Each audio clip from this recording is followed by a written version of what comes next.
Hey everyone, Mr. Happy here, and in this video I want to give you my thoughts on the Paladin job in patch 4.0. Keep in mind, I am not, and I mean not, a hardcore tank or anything like that. I just play it casually in content like Extreme Primals or normal mode stuff or dungeons. With that in mind, I don't really feel qualified to give advice on the job, but people on my Twitch live streams have been telling me that tanks have been melding direct hit to their left side gear and putting strength melds on vitality accessories. I'll talk about the whole 270 strength accessory thing later in the video. So, Paladin. Yeah, the video before this was my White Mage thoughts, where they were kind of made fun of in 3.0, and then they turned out pretty good in 4.0. Well, in 3.0 for Paladin, it was a job that was so regularly the butt of all jokes that I accidentally wrote the word joke instead of job when writing this very line down before the recording.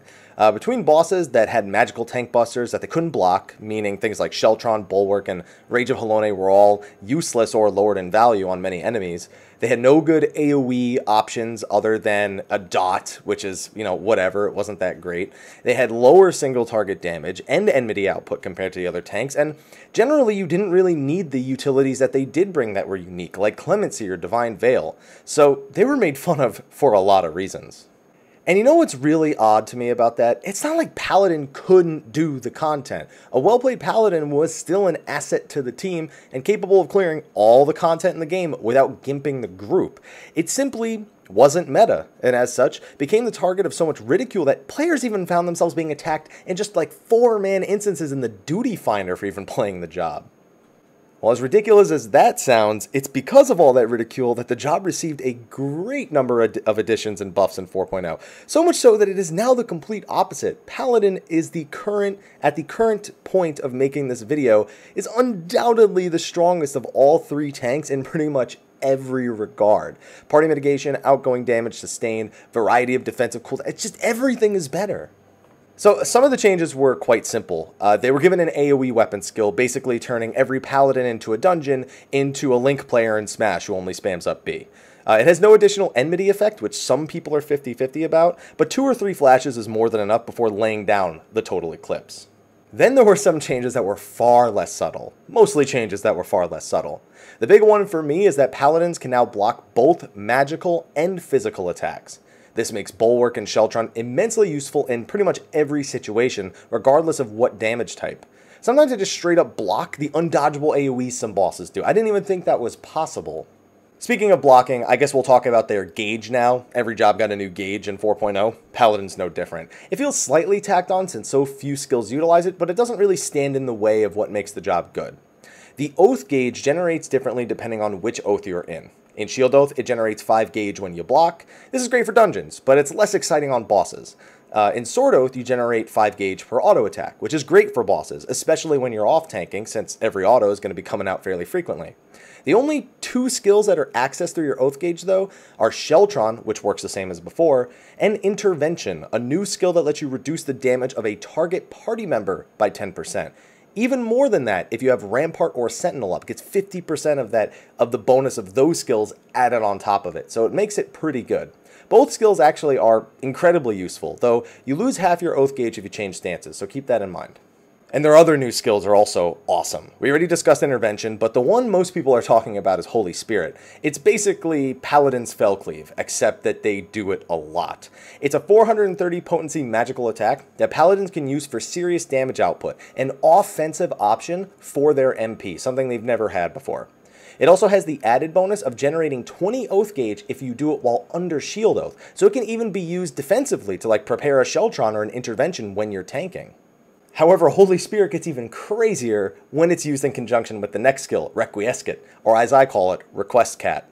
The off-GCD attack does 350 potency, and if the Paladin has over 80% MP when you use it, it also gives them a buff that increases their magical attack and healing potency by 20%.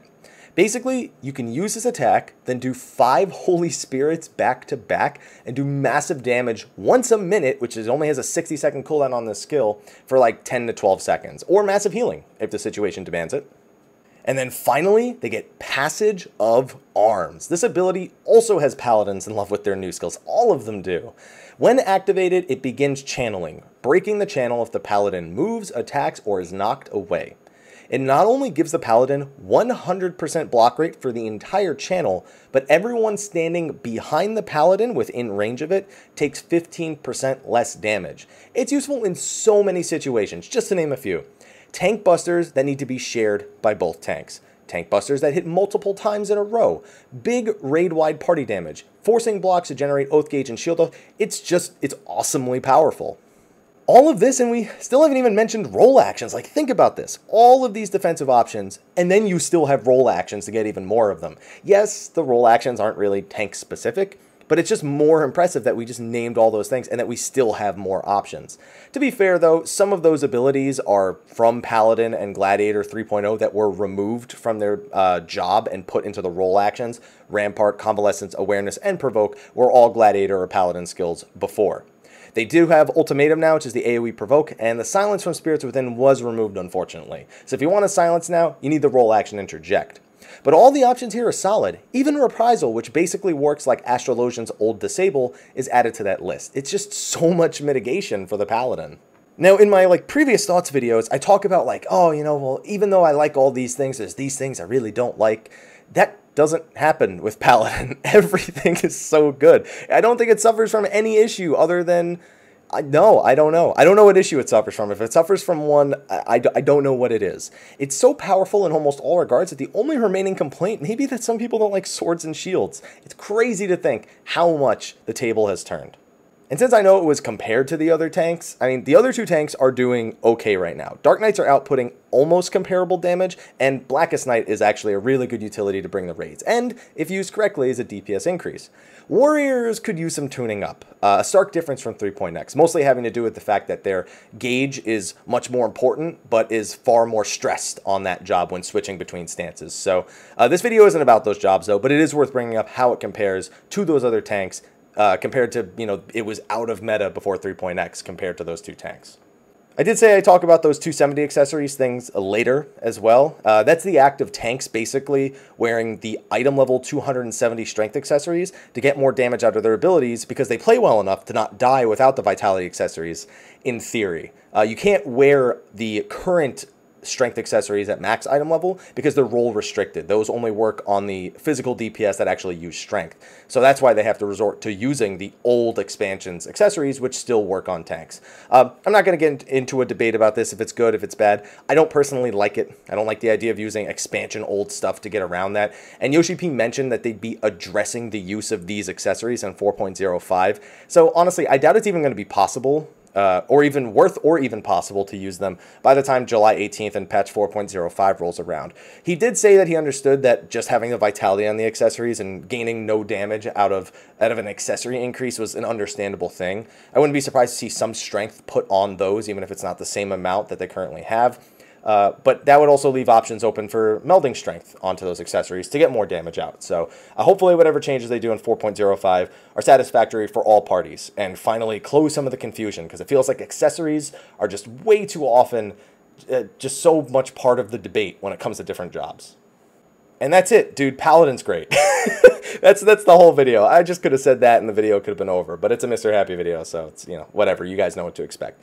But anyway, that's going to be a wrap for this video. It's hot as hell in Southern California, so I got to take a quick break before I record my next video. Thank you for watching this. Be sure to like, favorite, subscribe, and share, and stay tuned. As I get jobs to level 70, I'll make these videos. Red Mage is the one I'm currently leveling, but with Zodiac Age coming out, I can't promise that'll be ready before Savage comes out next week. Thank you for watching. Be sure to like, favorite, subscribe, and share, and until next time, take care.